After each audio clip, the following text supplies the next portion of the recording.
안녕하세요. 주권선교사학교 방송입니다. 주권선교사 방송은 철저한 신앙, 소명을 따르는 신앙을 전합니다. 오늘은 요하임 베어의 글 소명, 나의 삶에 대한 하나님의 꿈을 소개하고자 합니다. 소명에 대해 생각할 때 우선 그 개념이 주는 부담이 엄청나다. 자문해보자. 소명에 대한 우리의 생각이 진정 성경적인가? 그리스도인은 소명을 받았다. 소명은 어떤 임무와 같은 것이라는 확신이 우리 머릿속 깊이 자리 잡고 있다. 이것은 이해할 수 있는 일이다. 하나님께서 인간을 부르실 때는 어떤 특정한 임무를 주신다. 그렇지만 1차적으로 중요한 것은 무엇을 행하는 것이 아니다. 그보다 중요한 것은 삶을 구원하시는 예수님과의 관계로 부르심을 받는 것이다. 사람들은 복음을 통하여 삶을 예수님께 맡김으로 하나님과의 관계를 영원히 바로잡을 수 있도록 초대받았다. 내가 이 초대를 받아들였다면 나는 소명을 받은 것이다. 그러므로 그리스도인이란 근본적으로 예수님께로부터 소명을 받은 사람들이다. 먼저는 관계, 그 다음이 행동. 소명은 1차적으로 나와 하나님과의 관계의 문제이다. 내가 하나님이 보실 때 누구인가 하는 문제이다. 우선 그 이후에 소명은 내가 무엇을 하는가와 연관이 있다. 그리고 그 일이 또 하나님을 위한 일인가도 중요하다. 하나님은 인격으로서의 나에게 관심이 있으시고 나와의 관계에 관심을 두신다. 그분이 나를 부르실 때는 직무관계가 아닌 신뢰로 가득한 우애를 원하신다.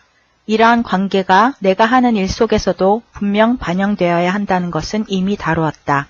이 양자는 함께 속해 있다. 내 소명의 3가지 영역.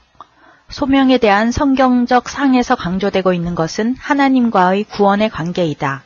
그 관계가 시작이며 중심점이다.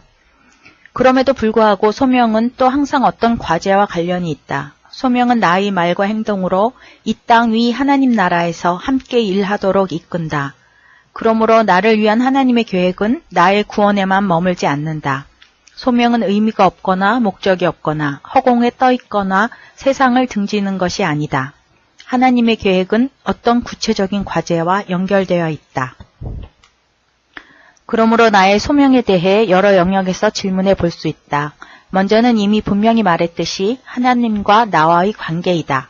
두 번째는 내 존재 또는 나의 정체성의 영역이다. 나는 하나님이 신뢰할 수 있는 친구인가 아니면 노동력일 뿐인가 질문해 볼 수 있다. 내가 하나님을 위해 무언가를 할 때 나는 누구인가? 그리고 세 번째는 구체적인 행동에 관한 문제이다. 나는 정확하게 무엇을 행해야 하는가? 나의 소명을 추적하려 한다면 이 영역들을 분명하게 해야만 한다. 소명은 변할 수 있다. 나의 소명은 하나님과의 관계라는 기초 위에서 특정한 임무에 대한 여러 특별한 소명 경험들을 포함할 수도 있고 또 아닐 수도 있다. 소명은 동시에 여러 가지 작은 과제들을 포함할 수도 있고 단지 하나의 큰 삶의 과제를 가질 수도 있다. 하나님은 나를 새로운 과제들로 부르셔서 지금까지의 나의 소명의 부분들이 쇠하도록 하실 수 있다. 소명은 바뀔 수 있고 연기될 수 있다. 그러므로 나의 소명은 대부분 돌을 다듬어 만든 변경할 수 없는 삶의 과제 외에 더 많은 것을 포함한다. 소명은 역동적이고 변화하며 나의 관점에서는 탐색하는 성격을 갖고 있다. 반드시 눈에 띄는 것도 아니고 불쾌한 것도 아님. 소명은 내가 멋진 영웅으로 다른 사람들이 부러워할 만하게 하나님으로부터 도전적인 임무를 받는 것을 의미하지 않는다. 반대로 불가피하게 나를 온전히 포기해야만 하고 나에게 맞지도 않고 받아들이기 힘든 것을 포함하고 있는 끔찍한 과제를 하나님으로부터 강압적으로 받는 것을 의미하지도 않는다. 분명한 것은 하나님께서 사소한 과제들에도 소명을 주신다는 것이다. 그리고 하나님은 또 나에게 아주 적합한 일들로도 소명을 주셔서 그 안에서 아주 번성하게 하실 수도 있다. 종속 안의 자유. 무엇보다 중요한 것은 내가 하나님의 계획에 관여하는 것이다. 하나님께서 주시는 나의 소명을 받아들일 때 나는 하나님께 나의 의지와 소원들을 내려놓는다. 나를 주님께 종속시키고 자아 실현에 대한 갈망의 일부를 포기한다. 이것은 오늘날의 시대에 맞지 않을 수도 있다. 그러나 하나님의 계획에는 맞는 것이다. 하나님의 소명은 결과적으로 내가 노력해서 얻을 수 있는 독립성보다 훨씬 더 큰 자유를 제공하기 때문이다.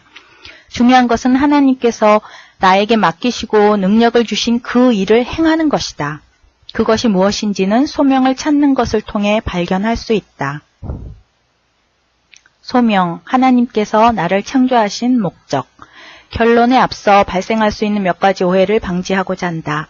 나의 소명은 어떤 단 한 번의 특별한 결과가 아니다. 예를 들어 하나님께서 천둥 소리를 통해 내게 말씀하시고 어떤 사명을 주시는 것이 아니다. 그리고 단지 현재의 상황이 불만족스럽기 때문에 마침내 무언가 새로운 일을 시작하려고 하는 근거도 아니다. 또 스스로 숙고해서 나의 삶을 위해 책임 있는 결정을 내리지 않아도 되는 핑계가 되어서도 안 된다. 나의 소명은 하나님께서 나를 위해 예비하시고 세상에 대한 하나님의 계획을 위해 기여할 수 있는 나만의 고유한 임무를 포함한다. 이 소명은 내가 무엇이며 내가 무엇을 행하며 하나님께서 궁극적으로 무엇을 위해 나를 지으셨는가 하는 모든 것을 포함한다. 들어주셔서 감사합니다.